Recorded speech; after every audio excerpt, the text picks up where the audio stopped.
Welcome to the world of biology by Faction NEET. This is Niladri sir, and today we are discussing lecture 5 of this chapter. In this lecture we will discussing regarding carbon dioxide transport. अभी carbon dioxide transport मैं अगर बहुत basic से start करूं, से these are the lungs या फिर you can से दी एल्वियोलाई. यहाँ पे पार्शियल प्रेशर कितना था 104,40 ऑक्सीजन एंड कार्बन डाइऑक्साइड. अभी जो ऑक्सीजन हमने इनहेल किया,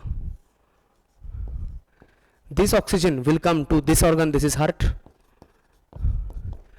यहां पे है एक RBC and somewhere you can say यहां पे है tissue, this is a tissue.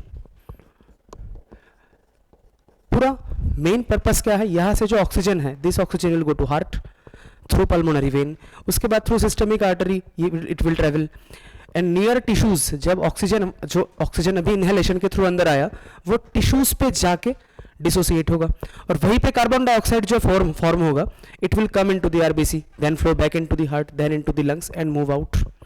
Last lecture में हमने पढ़ा था ऑक्सीजन का ट्रांसपोर्ट कैसे होता है. आज हम पढ़ेंगे कार्बन डाइऑक्साइड का ट्रांसपोर्ट कैसे होता है. फर्स्ट अगर उसका सोर्स हम देखें, say this is the pulmonary vein जो ऑक्सीजनेटेड ब्लड लाता है. This is pulmonary vein, this brings oxygenated blood to the heart. यहां से जो ब्लड है it will travel into the heart. This is the left side of the heart, left atrium, left ventricle. This is the right side of the heart, that is right atrium and right ventricle. ठीक. अभी यहाँ पे जो oxygen, ये जो oxygen है जब ये यहाँ पे आएगा, this will bind to hemoglobin and it will form HbO2, that is oxyhemoglobin. And one hemoglobin के साथ कितने ऑक्सीजन बाइंड कर सकता है, we know 4 oxygen molecules, we have studied already. उसके बाद ये जो हीमोग्लोबिन एंड ऑक्सीजन का कॉम्प्लेक्स है it will bind to K+ to form KHbO2. Now why this thing has taken place, क्यों इसने K+ के साथ बाइंड किया. रीजन इज ये जो ऑक्सीजन और हीमोग्लोबिन का एसोसिएशन है, मैंने लास्ट क्लास में भी कहा था, this is oxygenation not oxidation. मतलब ये जो ऑक्सीजन है उसको वहां पे जाके डिसोसिएट भी तो होना है. मतलब से यहाँ पे O2 है, ये तो यहाँ से डिसोसिएट होकर टिश्यू पे भी जाना है. इसीलिए ताकि इससे पहले ही ये डिसोसिएट ना हो जाए, कहीं बीच में ये डिसोसिएट ना हो जाए, इसलिए हमने उसको K+ के साथ जोड़ के थोड़ा सा उसका स्टेबिलिटी बढ़ाया, ताकि उसके बाद जब ये टिश्यू के पास जाएगा तब भी ये डिसोसिएट होगा. मतलब अभी के लिए क्या है कि ये जो HbO2 है, यहाँ से O2 डिसोसिएट हो सकता है. एटलीस्ट हम तो ये चाहते हैं ना कि टिश्यू के पास पहुंचने से पहले डिसोसिएट ना हो, ये हीमोग्लोबिन के साथ ही रहे, इसलिए हमने उसको K+ के साथ जोड़ दिया. इसके साथ जोड़ने के लिए ऐसा, मतलब अगर ये इसने इसके साथ जोड़ गया, HbO2 अगर K+ के साथ जोड़ गया, इसका मतलब कि ये टिश्यू के पहले डिसोसिएट नहीं होगा. Before it reaches the tissue it will not dissociate. अभी क्या होगा, ये जो HbO2 है इट विल ट्रेवल से, ये लेफ्ट वेंट्रिकल से आर्टरीज निकले. अभी यही HbO2 जो फॉर्म हुआ, this will enter into the RBC. Enter into the RBC मतलब ये आरबीसी में ही था जब यहां से निकला था. अब ये जो आरबीसी है मैंने दिखाया कि it is near the tissues. अभी ऑक्सीजन का क्या हो जाएगा, डिसोसिएशन. हमने लास्ट क्लास में पढ़ा था ना कि यहां से जो O2 है it will go up to here, this O2 will be dissociated. कितना O2 जाता है, एवरी 100 ml ऑक्सीजनेटेड ब्लड, अगर 100 ml ब्लड है उसमें से कितना भेजा जाएगा, 5 ml oxygen. It will be delivered to the tissues under NPC, normal physiological condition.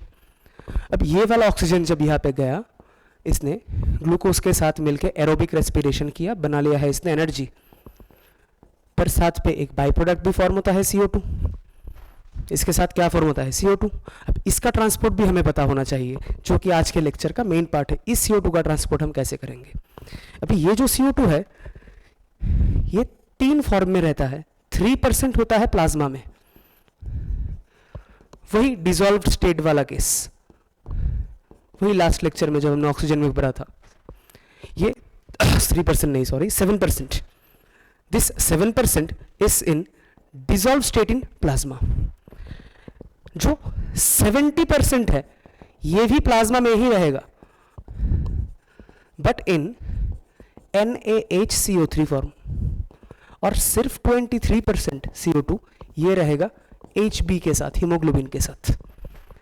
मैं ऑक्सीजन के साथ इसको कंपेयर करता हूं तब आपको आसान लगेगा। ऑक्सीजन में ये नंबर था 97% विथ हीमोग्लोबिन, 3% इन प्लाज्मा।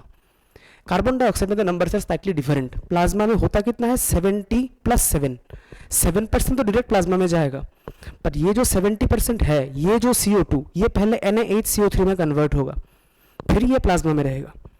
इसका काम है it will maintain the buffer of blood, मतलब ब्लड का जो pH है वो मेंटेन करेगा, और बाकी 23% हीमोग्लोबिन के साथ रहेगा, वो HbCO2 वाला। ठीक, अब इसके बारे में तो कुछ पढ़ना नहीं है। जो ये CO2 है 7% आ जाएगा, से this part is plasma, blood का ये वाला पार्ट क्या है, प्लाज्मा है।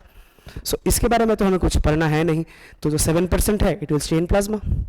फर्स्ट हम पढ़ेंगे 70% के बारे में, उसके बाद हम पढ़ेंगे 23% के बारे में। ठीक, अब ये जो 70% CO2 है मैं यहाँ पे लिख देता हूँ। उससे पहले देखो ये जो O2 चला गया, अब इसके वजह से K और Hb भी तो अलग हो जाएंगे। अब K अगर प्लस चार्ज लेके अलग हुआ, Hb के ऊपर भी तो एक नेगेटिव चार्ज आएगा। O2 यहाँ से डिसोसिएट हो गया, अभी K अपने ऊपर उसने क्या चार्ज रखा, प्लस चार्ज। इसके मतलब Hb ने, हीमोग्लोबिन ने अपने ऊपर क्या चार्ज रखेगा, नेगेटिव चार्ज। ये है यहाँ का केस। अभी हम पढ़ेंगे दिस 70% CO2 का केस। दिस CO2 ये कौन सा वाला है मैं लिख देता हूँ यहाँ पे, दिस इज 70% वाला केस। हमें पता ही है आखिर में क्या बनाएगा, NaHCO3 बनाएगा। जब तक NaHCO3 फॉर्म नहीं होगा हम रिएक्शंस करते जाएंगे। ठीक, अब ये जो 70% CO2 है ये first bind with, it will bind with water in the presence of enzyme carbonic anhydrase. ये फॉर्म करेगा H2CO3, इसका नाम हमको शायद पता है, कार्बोनिक एसिड। फिर नेक्स्ट रिएक्शन, ये जो H2CO3 है कार्बोनिक एसिड, ये वापस कार्बोनिक एनहाइड्रेस एंजाइम की प्रेजेंस में ये टूटेगा into ions H+ and HCO3-। इन दो आयंस में ये टूट जाएगा। अब ये जो HCO3 है दिस विल मूव आउट। कैसे बाहर जाएगा, डेफिनेटली यहाँ पे कुछ चैनल्स होंगे, इस जगह पे कुछ ना कुछ चैनल्स होंगे, बाइकार्बोनेट के चैनल्स ऑन सेल मेम्ब्रेन, इसके थ्रू HCO3 जाएगा बाहर। अभी HCO3 क्योंकि नेगेटिव चार्ज है उसको चाहिए पॉजिटिव चार्ज। अब क्या हुआ, एक NaCl अगर हमने, वो टूट जाएगा इनटू Na+ एंड Cl-। ठीक, अब ये जो Na+ है ये बाइंड कर जाएगा HCO3 के साथ, मतलब this Na+ it will bind to HCO3। Na+ और HCO3 क्या हो जाएगा, NaHCO3, and this is what we had to obtain. हमारा एम तो यही था, NaHCO3। मतलब ये 70% का केस तो खत्म हो गया, पर देयर इज ए प्रॉब्लम। ये जो नेगेटिव चार्ज अंदर से बाहर आ गया, मतलब फ्रॉम RBC टू प्लाज्मा आ गया, इस वजह से हमको एक नेगेटिव चार्ज का ट्रांसफर भी तो करना है। हमारे पास नेगेटिव चार्ज तो है Cl-। हम ये क्लोराइड आयन जो है, दिस क्लोराइड आयन, इसका भी चैनल है RBC में। तो अभी हमने क्या किया, ये Cl- को हमने भेज दिया अंदर RBC में। दिस Cl- ये अभी अंदर चला गया RBC के। जब ये Cl- अंदर गया RBC के, इसी चीज को हमने नाम दिया है क्लोराइड शिफ्ट। मैं नेक्स्ट स्लाइड पे लिखता हूं, मैं आता हूं अभी पिछले स्लाइड पे। इसी का नाम कहा जाता है क्लोराइड शिफ्ट। इसी का दूसरा नाम है हैम्बर्गर फिनोमेनन। ये क्लोराइड शिफ्ट और हैम्बर्गर फिनोमेनन का मतलब क्या है, transfer of chloride ion from plasma to RBC। ठीक, इसका ट्रांसफर क्यों हुआ, क्योंकि ये HCO3 का जो नेगेटिव चार्ज है उसको भी तो बैलेंस करना था। अब यहां पे आ गया Cl-। अब Cl- क्योंकि वो नेगेटिव चार्ज है, it is searching some positive charge. आसपास पे अगर आप देखें एक पॉजिटिव चार्ज है H+, बट एक दिक्कत है, अगर ये H+ के साथ बाइंड कर जाएगा then there will be formation of HCl, hydrochloric acid. RBC पूरा एसिडिक हो जाएगा। अब इसको H+ की जरूरत नहीं है, इसको बस एक पॉजिटिव चार्ज चाहिए। तो हमारे पास एक पॉजिटिव चार्ज तो है ऊपर K+। तो हमने यहाँ पे क्या किया, ये जो K+ है उसके साथ हमने बाइंड करा दिया Cl माइनस को, उसके वजह से फॉर्म क्या हो गया KCl which is the simple salt, neutral salt. अभी बचा है हमारे पास, देखो अब ये H प्लस जो है ये भी तो बोलेगा, हमने अभी बस नेगेटिव चार्ज देखा था, हम बस अभी अभी खुश हुए थे कि हमारे पास नेगेटिव चार्ज आएगा, पर नहीं आया। तब ये खुद अभी बोलेगा कि हमको एक नेगेटिव चार्ज दो, HCO3 तो बाहर निकल गया, उसके बदले में जो Cl माइनस आया उसको हमने बाइंड करा दिया K प्लस के साथ। अब इसके लिए we can have a negative charge right here, इसको हम इसी से बाइंड करा सकते हैं H प्लस और Hb माइनस को। तो हमने यहाँ पे भी क्या किया, ये जो H प्लस है इसको बाइंड करा दिया इस Hb माइनस के साथ, और इससे फॉर्म हो जाएगा HHB। इसको कहा जाता है हीमोग्लोबिनिक एसिड। ये जो सॉरी HHB है इसको कहा जाता है हीमोग्लोबिनिक एसिड। नाउ क्योंकि अभी हीमोग्लोबिनिक एसिड फॉर्म हो गया, अभी this two are stable. Now there is a question, इसका क्या हाल है इसका, ये 23% तो हीमोग्लोबिन के साथ बाइंड करेगा, और हीमोग्लोबिन ने क्या बना लिया, हीमोग्लोबिनिक एसिड बना लिया। अब मतलब अभी जो ये CO2 है 23% ये इसी के साथ बाइंड करेगा, मतलब नाउ दिस 23% CO2, मैं यहीं पे लिख देता हूं, ये जो 23% CO2 है it will bind to HHB, और जब इसने बाइंड किया it will form carbamino haemoglobin. इसको कार्बोक्सी नहीं कहते, it is called carbamino haemoglobin. अब इसका हम ट्रांसपोर्ट करेंगे, मतलब HHbCO2 ये वाला जो मॉलिक्यूल है इसको कार्बामिनो हीमोग्लोबिन कहा जाता है। अभी हम इसी का ट्रांसपोर्ट करेंगे। अब अगर हम इसका ट्रांसपोर्ट देखें तो this will get transported like this, when से कर लेते हैं एक अलग से दिस इज अ वेन, ये यहाँ पे आ गया जो HHbCO2 फॉर्म हुआ था। Now from here it will move to the lungs through pulmonary artery। पहले ये हार्ट के राइट साइड पे गया, वहां से it will move into the lungs। कौन सा वाला पार्ट, HHbCO2। अभी कितना जाएगा, अगर 100 ml ब्लड है, हम तो कहते हैं उस डेटा को कंपेयर कर लो, 100 ml ब्लड में ऑक्सीजन का डिलीवरी कितना होता था 5 ml, CO2 जाता है 4 ml। This is very important question, and this is delivered to which part, lungs, that is alveoli। अब ये जो CO2 है यहाँ पे आ गया and it will move out, HHB से ये डिसोसिएट होगा, मतलब ये जो HHbCO2 है यहाँ से this CO2 will get separated and then कितना ट्रांसफर होगा, उसमें से 4 ml ट्रांसफर हो जाएगा into alveoli, फिर एक्सेलेशन के थ्रू बाहर। ये जो इफेक्ट है इसको कहा जाता है हेल्डेन इफेक्ट।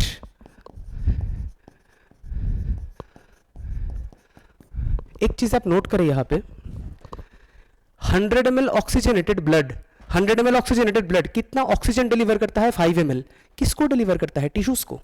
एरो का डायरेक्शन क्या है, टुवर्ड्स टिश्यू। और 100 ml ब्लड, डीऑक्सीजनेटेड ब्लड, ये क्या कितना डिलीवर करता है CO2 4 ml। पर डिलीवर किसको करेगा, CO2 का डिलीवरी हमेशा किसको होगा, एल्वियोलाई में। पूरा स्टेटमेंट सही लिखेगा, 100 ml deoxygenated blood delivers 4 ml CO2 to the tissues, तब गलत हो जाएगा। टिश्यूज में डिलीवरी किसका होता है, ऑक्सीजन का होता है, दिस विल बी एल्वियोलाई। सो यहाँ पे एक अच्छा स्टेटमेंट बेस्ड क्वेश्चन भी बन सकता है। इसी इफेक्ट को हम क्या कहते हैं, हेल्डेन इफेक्ट।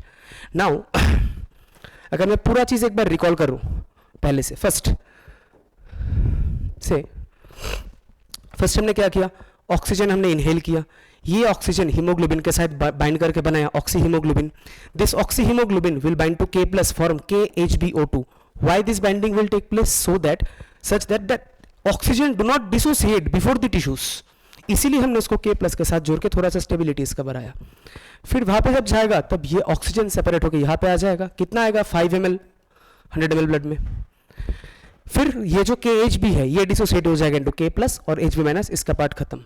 अभी ये जो 7% है ये तो प्लाज्मा में गया, ये 70% और ये 23% हमें अभी देखना है। ये दोनों 70% जो आया CO2 ये NaHCO3 फॉर्म करेगा कैसे, first this CO2 will bind to H2O form H2CO3, उसके बाद H2CO3 से it will dissociate into H plus and HCO3 minus.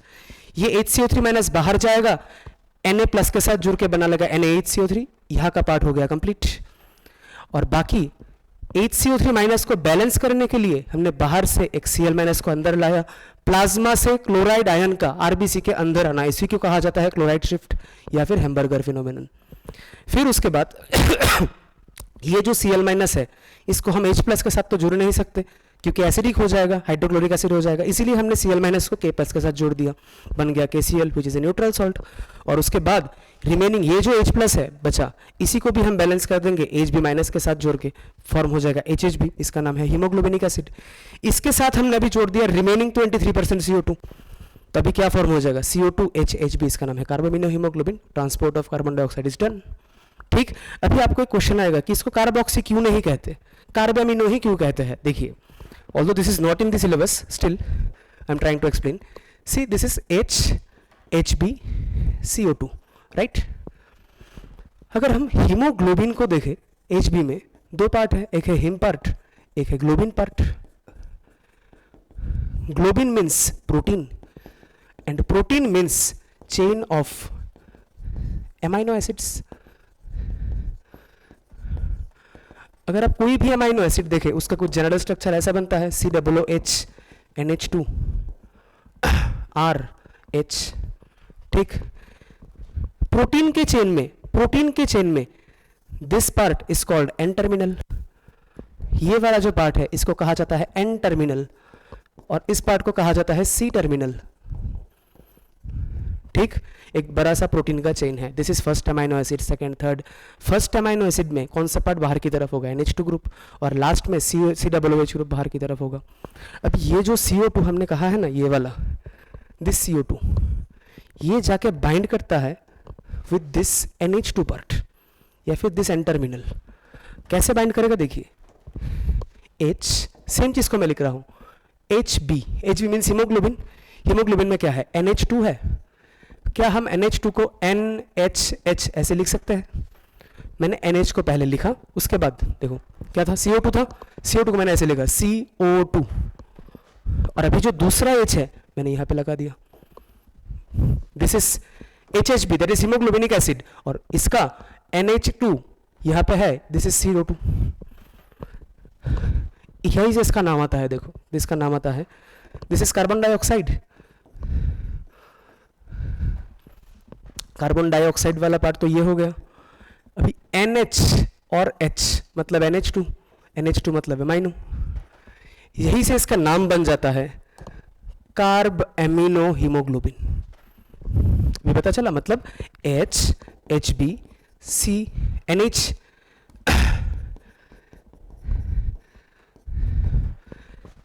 COOH, this is carb amino haemoglobin. फिर से दिखाते हैं, this is carb amino haemoglobin, इसीलिए इसका नाम हम कार्ब अमीनो हीमोग्लोबिन कहते हैं, HHB प्लस CO2 को। ठीक, सो दिस वाज द रिमेनिंग 23% जो ट्रांसफर होगा ऐसे। This was all about the transport. दो चीज हमको याद रखना है, दिस, इसी को कहा जाता है क्लोराइड शिफ्ट, इसका दूसरा नाम है हैम्बर्गर फिनोमेनन।